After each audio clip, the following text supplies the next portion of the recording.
Welcome to episode 6 of our ongoing series on the college bribery scandal and schemes. Today we're taking a look at William McGlashan of Mill Valley, California, and his 3 sons. Mr. McGlashan is a senior executive at a global private equity firm.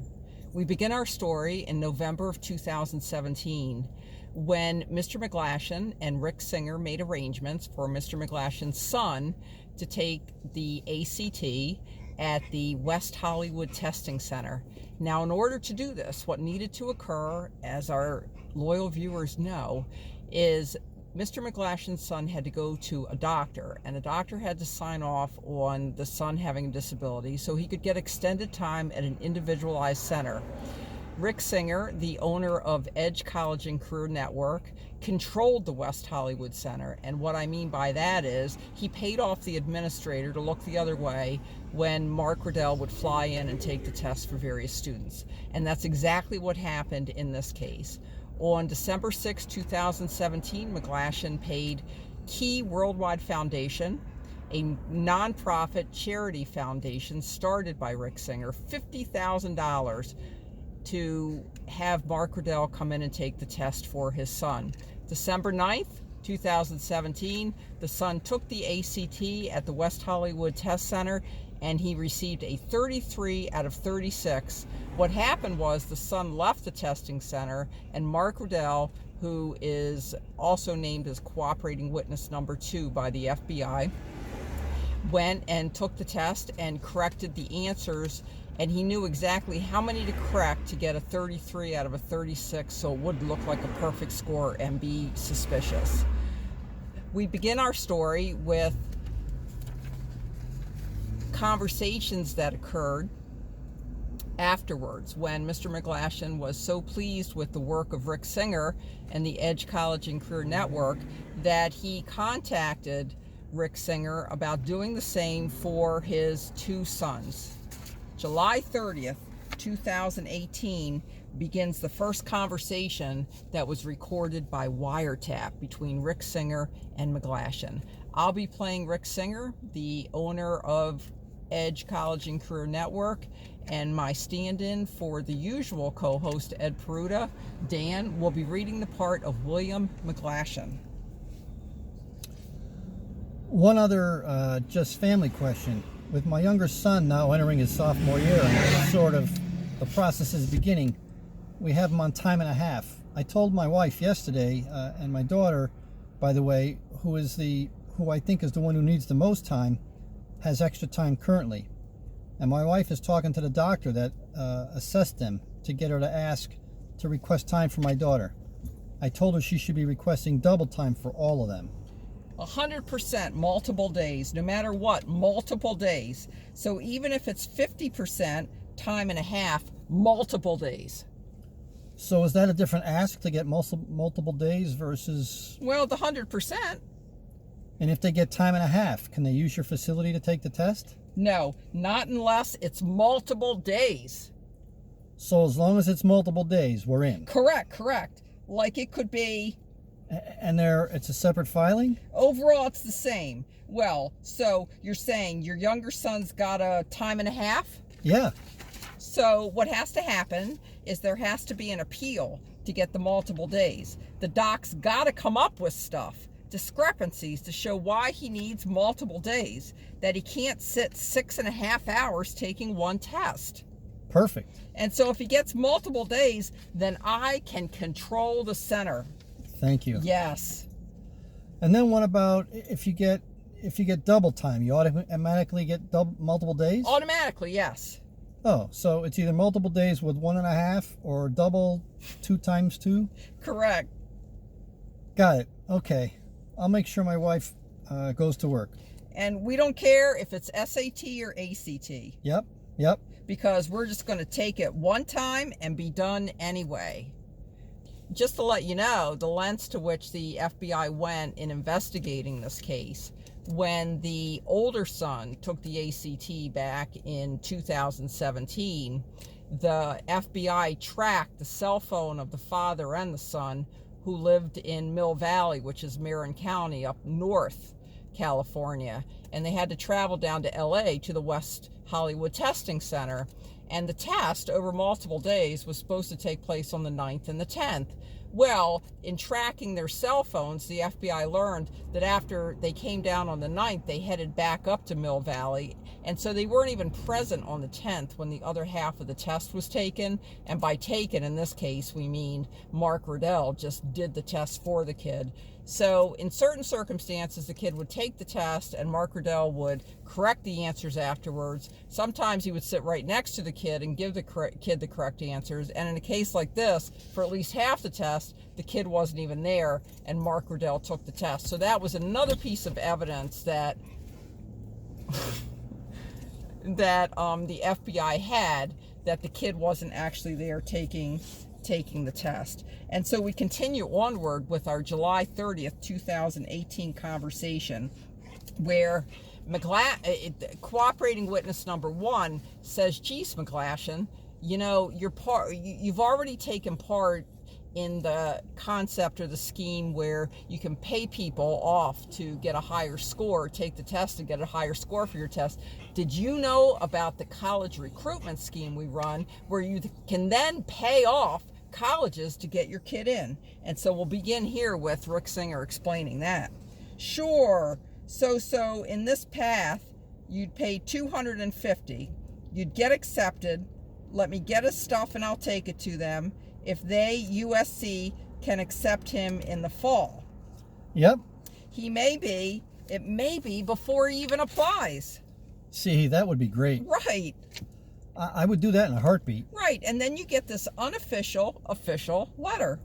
Now, does he, here's the only question. Does he know, is there a way to do it in a way that he doesn't know what happened? Oh, yeah. Oh, great. What he would know is that I'm going to take his stuff and I'm going to get him some help, okay?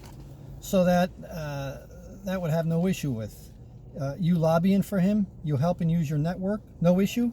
That letter comes to you. Yep. So my families want to know this is done. Yep. Right. So they want this letter to come to them. So I have them. I have admissions, and that's why I extend the letter to you. You hold it. Right. You don't have to tell them a thing. Yep. And at that point, that as soon as you get the letter, then they expect just a $50,000 check, and it goes to women's athletics. Great. And then the other 200 comes in March, after you get your official letter. But the letter you're actually getting in the fall is the same letter you're getting in March. I love it. And then Rick Singer went on to explain how together they would create a fake profile, a fake athletic profile for McGlashan's son, showing that he's a kicker or a punter to get on the football team. I have to do a profile for him in a sport, which is fine. I'll create it. You know, I just need him. I'll pick a sport and we'll do a picture of him, or we'll put his face on the picture, whatever, just so that he plays, whatever. I've already done that 1,000,000 times, so. Well, we have images of him in lacrosse. I mean, I don't know if that matters. They don't have a lacrosse team, but as long as I can see him doing something, that would be fine. Yeah. And then what happens, then what you have to do, because this would be a specialty program, is that you have to then talk to the department and say, hey, listen, can you take him in the department? We've gotten him accepted into the university. Yep. Well, I can handle, I know after this lunch, I think I can handle them at Ovine and Young. Now, just to explain a little bit, there is a Jimmy Ovine and Andre Young Academy at the University of Southern California, and it's a specialty program in arts, technology, and business. Just filling in that little information there to explain what that was. Your finger. Okay. Yep. Well, I can. Oops. Right. Yeah. Which is where he really wants to go. Right. So you're saying, hey, listen, I think I can get him into this school. Yep. Now, can you, because they're going to come to you and say, this is a selective program. Would you want this kid? And he's, quote, an athlete who's coming to you. In fact, would you take him? And the department says yes. Now, would he see that? Because he's going to be fairly well seen at the school, because half the board knows me, and I'm not going to be sort of calling in and asking people to help, board member 1 and board member 2 and all those guys. But so what I would suggest is, have you called them, any of them yet? No. Good, don't. Okay. Because you don't need, because when the quieter it is, the better. So people don't say, well, okay, this guy, why are all these people calling us? The kid's already been accepted. He's coming here as an athlete. He's already in. What you just want is the person you're meeting with on Friday to say, what we want is the kid. So he doesn't have to know how he got in. Is that the case? What I would say to him, if you want to have that discussion now with your son there, that we have friends in athletics that are going to help us because he is an athlete and they're going to help us from the... But I can't say that in front of my son. I mean, because he knows that he's not. No, right. Yeah. And just say, what we're going to get people to help us. Why wouldn't I say, look, leave it to me to worry about getting him in, because I have lots of friends involved in the school. Perfect. What is going to happen when they see his application? He'll be flagged as an athlete. But once he gets here, he just goes, he doesn't go to the athletic orientation. He goes to the regular orientation like all the other kids did. They all got home and everything's fine. The issue is the specialty program, and he could do.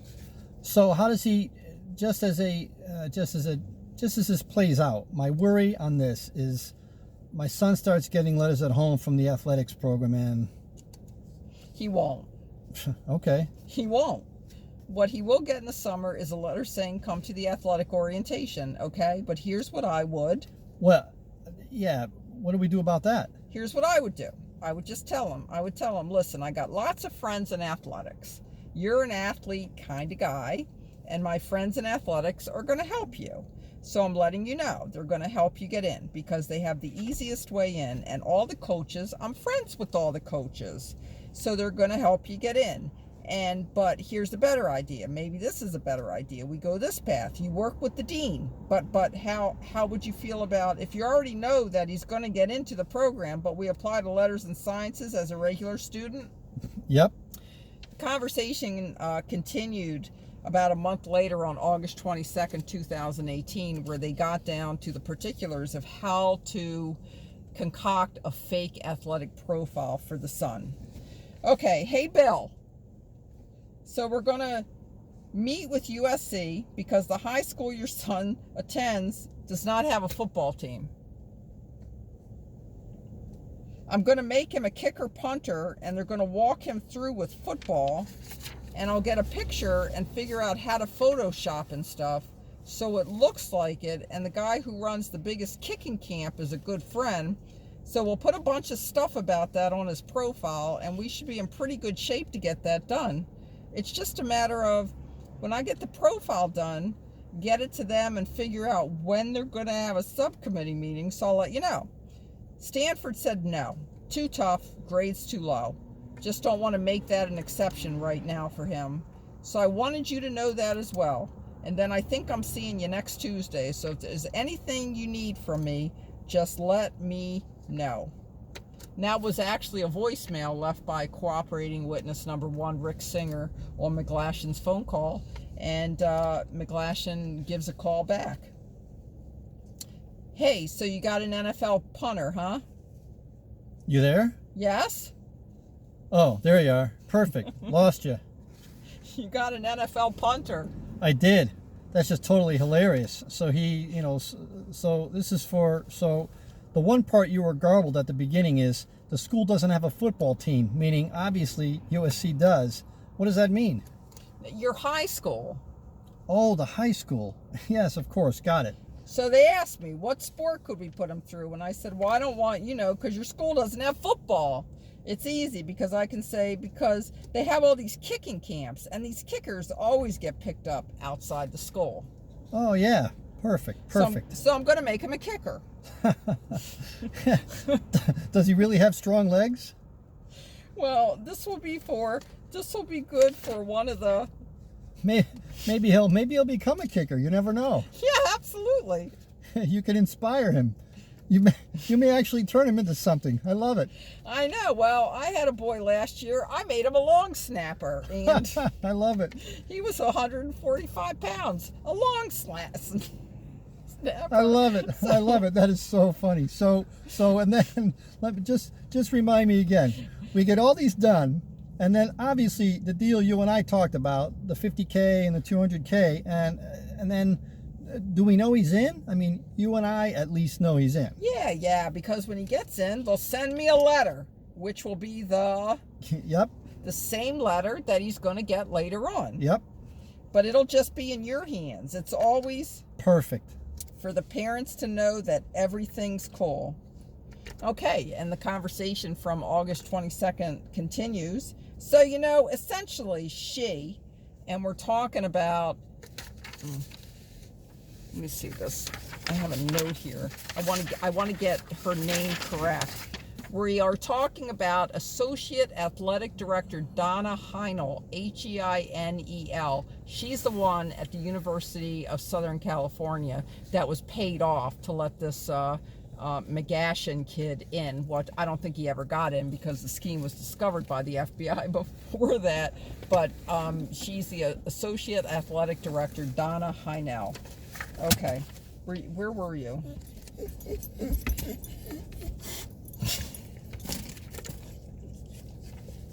Yeah, because when he gets in, they'll send me a letter. Oh, we already read that. So essentially Donna Heinel, told me that when I get all the paperwork together and I got to create this profile pic. So what I'll probably need, if you guys have any pictures of him playing multiple sports, something where you can kind of see his face a little bit in action. It would be helpful because I will Photoshop him onto a kicker. Okay. Let me look through what I have. Pretty funny. The way the world works these days is unbelievable. It's totally like last year. I had a boy who did the water polo, and when the dad sent me the picture, he was way too high out of the water. That nobody would believe that anybody could get that high. Yeah. So I told that dad, I said, what happened? He said he was standing on the bottom. I said, no. Yeah, exactly. I mean, you got to be swimming. Exactly. That's right. That's funny. That's great. Okay, well, yeah, I mean, it's too bad it doesn't have a lacrosse program with scholarship positions. That'd be easy. I know. It'd be much easier. But she said, that's cool. Let's do it that way. So that's the path we're going to go. Okay, perfect. And then what are your sense at the odds at this point if we, once you get the package in and everything? 90%. Oh, okay, great. Well, I'll get you some photos, and obviously I'll see you on the broader, the other matters on Tuesday on the business matter, and I'm going to keep pushing him on the pitch. Good. McGlashan talked to one of his friends named Augustin Heinel, who then started to ask questions about this whole scheme and process. And in the affidavit prepared by the FBI agent, there's a transcript of a voicemail message that was left by Augustin Heinel about his conversation with McGlashan, where Heinel is basically asking Rick Singer if this is for real. Take it away, Augustin. This is the voice message. Is McGlashan doing any of this shit? Is he talking a clean game with me or helping his kid or not? Because he makes me feel guilty. McGlashan's kid has no idea that you helped him on the ACT, and the way kind of Bill McGlashan laid it out, which I know is not true, is he laid it out and said, look, I'm going to push, I'm going to prod, I'm going to use my relationships, but I'm not going to go out of my way and pay to get my kid in. And that's kind of how he drew the line. A couple days later, Rick Singer contacts McGlashan to talk about this voicemail that was left by Heinel. Your guy, Augustin Heinel? Yeah.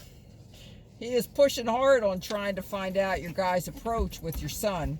He came to me and I said I did not. I was not willing to talk to him about it. Right. And sort of he obviously wants to get your help, with his daughter. And I just said, look, you got to make your own call what you want to do. I said, you just need to talk to Rick Singer. Wait. It's mine. That's your part. Go ahead. Wait. And sort of wants to, he obviously wants to get your help, with his daughter. And I just said, look, you got to make your own call. Do what you want to do. I said, you just need to talk to Rick Singer and work with Rick Singer, not knowing, A, what you want to do with him, and B, not wanting Eunice to frankly be in our family business. So I did not. No, that's good. He was pushing hard, like, you got to tell me what they're doing. And I said, listen, that's their situation. And Bill's very connected. And you need to discuss it with Bill, not discuss it with me. Well, he tried that. And just so you know, he had a conversation with another family and sort of started talking about the side door approach you have, and was sort of suggesting, do you think this is right, and da-da-da. And I made the comment to him, Eunice, you shouldn't be talking about that. You know what Rick Singer does is very specific to circumstances, and you think of it as, he's the best coach you could ever have as a kid, trying to figure out where to go to school, because he helps kids get into the right school, etc., etc. But it just bothers me that he was out talking about it. Agreed, yeah. And that's what worries me too. Yep. So I said, listen, you're in a very competitive environment. You got to keep what you do to yourself. Yep. It will blow up on you, no matter who you think you know. It doesn't matter. That's right. Yeah, so he's not discreet at all. So that's why I wasn't comfortable saying it to him. Good. Sometime in September 2018, the FBI contacted Rick Singer. Rick Singer became a cooperating witness. But before he became a cooperating witness, he told McGlashan and some of the other parents that the FBI knew about the situation. And I guess he's facing, or he's already pled to, obstruction of justice charges on that. But then after that, Rick Singer, when McGlashan still trusted him, but Rick Singer was totally on the government side at that part, Rick Singer calls up McGlashan for the setup to get him to make admissions on the phone, because he knows the government's listening in. And this conversation occurred on October 24th, 2018. And remember, at this point, Rick Singer, he's on the government side, and he's setting up McGlashan. So here's kind of what happened. Mark Riddell, who is my expert test taker, who took the test for your son at Igor's school, the West Hollywood Test Center, he called me to meet at Barney's Beanery, in West Hollywood. Have you ever been there? Never. Okay, well, it's a really cool place in West Hollywood. But he calls me, and he kind of comes out to LA every once in a while, and he just had his first child. So his in-laws live in LA, so he said, let's meet at Barney's Beanery. So anyway, Mark Riddell starts talking to me and tells me a story that he got interviewed by an IRS agent in Florida, because he lives in Bradenton, about the payments that he received from my foundation. And as you know, when families pay for either taking the test or going through the side door, all the money goes through my foundation, and then I pay it out to whoever needs to get paid, like I did for you. Your son's test when he took the test at the West Hollywood Test Center.